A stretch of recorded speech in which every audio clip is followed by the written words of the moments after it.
So I'm making apple strudel today, so I thought maybe it would be easier if I did a video of it instead of trying to describe what I do. Or what I'm attempting to do. I've never made strudel before, and I have to be kind of quiet because Dave is downstairs watching the Hungarian Grand Prix, Formula One race, something like that. So I thought that was pretty good timing. He's doing that. We just got back from Hungary, and now I'm making Hungarian strudel. So, you need 1 3/4 pounds of tart apples. I'm using Granny Smith, and right now I am just coring them, peeling them, and then putting them in the food processor with the slicing blade on. So to easily core and peel, I quarter the apple. I just take my knife on an angle and slice out the core. So it looks like that. You're wasting a little bit of the apple, but not enough, I don't think, to matter. Peel it really quick, stick it in the food processor. I'm gonna do that with 1 3/4, or to get 1 3/4, and that is about 5 apples. Be right back. Okay, I got all of the apples peeled, cored, and sliced, and I lied. It's not 1 3/4, I think I told you. It is 1 1/4 pounds. Tart apples, peeled, cored, and sliced. So I'm not sure if 1 1/4 means the whole apple, 1 1/4 pounds, or if it means sliced up 1 1/4 pounds. So I took a chance and did 1 1/4 pound sliced. If there's too many apples, we'll just eat them or make a bigger strudel. Not a big deal. So to make the filling, got all the apples. I'm gonna add a 1/4 cup of brown sugar. The recipe that I got from the cruise, which is where I got this strudel recipe, is in metric or ounces. So I got out my scale, measured how much, I think they said 1 1/4 ounce of brown sugar is packed. It's a 1/4 cup. Then it says that I needed to have biscuit breadcrumbs. I have no idea what biscuit breadcrumbs are. Couldn't find anything that told me what biscuit breadcrumbs are.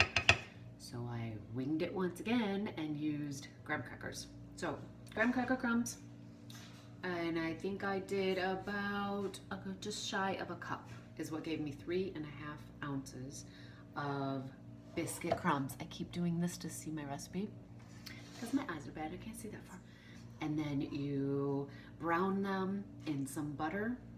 I added a little cinnamon and just a little bit of rum. The recipe does not give amounts, so I just probably 2 teaspoons, I would say, and a dash of cinnamon. So I'm gonna add that to the filling, to my apples. I'm going to just sprinkle lightly with a little bit of lemon juice. I'm gonna mix them all together. So I've got brown sugar, biscuit breadcrumbs, cinnamon, rum, apples, and a splash of lemon juice. So it just gives me, it looks like the inside basically of what an apple pie would be. Now comes the hard part, or the fun part, depending on how well it goes. We're gonna do the crust. Okay, now it's time to roll out our strudel dough. So this is what it looked like. I made up the dough earlier.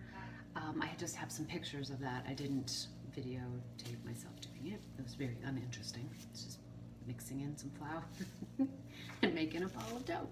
So it's been resting for a couple hours, and now we're gonna roll it out. So on the cruise, during the demonstration, they rolled it out on a white tablecloth, which I thought was a great idea. But I have a pastry cloth, so it's about this big. I'm gonna use that instead. It's roughly like a tablecloth. One thing that they pointed out is to make sure that you don't roll it out bigger than the size of your pan. So I'm using a baking sheet, so my strudel can't be longer than this. I'm gonna flour my cloth just lightly so the dough doesn't stick. And then I'm going to flour my rolling pin and start, I'll put this down and start rolling it out. It says to roll it as thin as you can get it. And then I'm gonna work it with my hands a little bit to get it even thinner. Okay, so I had to move the dough to a tablecloth on the island in my kitchen because the pastry cloth wasn't long enough. This is gonna get much longer than I anticipated. So the recipe says that you have to roll it out thin enough that you can read newspaper through it. I have a long ways to go and I ran out of room. So now I'm using a tablecloth and I'm going to keep rolling until I get it so thin we can read through it. Okay, so I rolled it out as thin as I could, and it is really long, but you can see through it. You can read through it. I don't know if I can see my note. Well, it's there. I wrote you a little note. I don't know if you can see it. Anyway, I did end up stretching it a little bit with my hands just to keep working it, get it thinner and thinner, paper thin, be able to read a note through it. You could see that though. So now I've added my apples. I'll scooch them back here so you can see them. Put all of the apples down pretty close to the edge. Lay them in one layer. So I've got my filling all laid out, and I'm turning in the sides of the dough so the apples don't fall out this side. Now I need to move everything off of the tablecloth. I'll show you why the tablecloth idea is such a good idea. So I'm going to flip this over. Using the tablecloth, I'm going to help it roll by flipping it onto itself. Can you see that? I might not have a very good angle here. Anyway, it's rolling up with the help of the cloth. I'm going to finish doing that and roll it out onto my baking pan. Then I'm going to brush it with butter. All right, I finished rolling it up using the tablecloth. I forgot to tell you though that I'm going to put a little butter on the edge, and that will help to seal it. And actually, I think I'm going to keep rolling. Normally I would have done it before I rolled it up onto the pan. Now we're going to butter all over. So give it a nice brown coat.